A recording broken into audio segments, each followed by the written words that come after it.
रियाज़ साहब जो को सो पंहिंजो फेसबुक ते का ID छॾी आहे, उनमें उनजी ॼाणायो आहे त जेके बहरिया टाउन जी मुखालफ़त कनि था उहे मुल्क दुश्मन आहिनि, गद्दार आहिनि हिन मुल्क जा।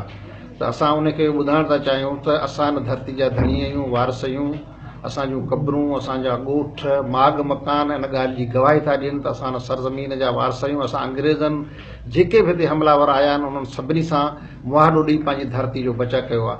जंहिंखे तूं इहो चवें थो त हीअ जेके आहिनि से मुल्क दुश्मन, असां ई मुल्क ठाहिण वारा आहियूं, असां ई मुल्क ठाहियो आहे। बहरिया टाउन हिकु नाजाइज़ मनसूबो आहे, कानूनी आइनी लिहाज़ सां बिल्कुलु इन जो को जवाज़ ई कोन थो ठहे। हीउ हिकिड़ो कराची जे ज़मीन ते कॉलोनाइज़ेशन कई पई वञे। हीउ हिकिड़े क़िस्म जो सिंध जे तारीख़ में वॾे में वॾो धाड़ो आहे जो 40-45 एकड़ 1000 एकड़ ज़मीन ते हिकिड़ो नाजाइज़ मनसूबे जो ठहे, जंहिंजी न गवर्नमेंट खे उन खां इजाज़त वरिती वई आहे, न कानूनी घुरिजूं पूरियूं कयूं वयूं आहिनि। तंहिं करे असां हिन जी गैर कानूनी मनसूबे जी, जंहिंजे करे असांजा ॻोठ, माग मकान, तारीख़ी जेके असांजा माग से मुतासिर पिया थियनि, इन ई करे उनजी मुखालफ़त था कयूं त हीअ नाजाइज़ आहे, गैर कानूनी आहे।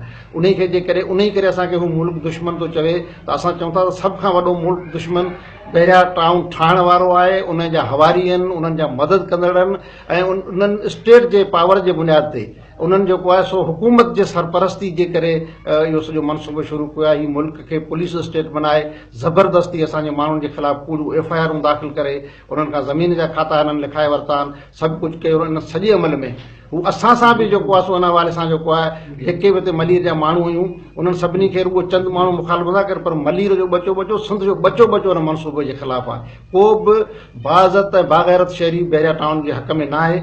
उहो नथो चाहे त हिते असां कराची में हूअं बि असां मसइलनि जो शिकार आहियूं। असां वटि पाणी न आहे। K4 जो मनसूबो महज़ जेको आहे सो मलिक रियाज़ जे चवण ते उनखे टन ॾेई उनजो रुख मोड़े करे उनखे बहरिया टाउन खणी पिया वञनि। अहिड़े तरीक़े सां हबडे मां बि हिकिड़ी कैनाल कढी बहरिया टाउन खे पाणी ॾियण जी कोशिशि कई पई वञे।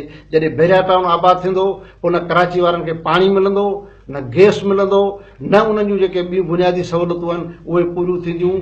मलीर नदी जेका असांजे जियापे जो सिलसिलो आहे, जंहिं ते असांजे माण्हुनि जो जियापो आहे, उहा हिकिड़े घटर जे शिकिल में वेंदी, जंहिंमें कंहिं बि क़िस्म जी आबादी न थींदी, आलूदगी वधंदी ऐं सवे मसइला ते जनम वठंदा। इहा असां इन करे इन जी मुखालफ़त था करियूं त हीअ गैर कानूनी गैर आइनी आहे।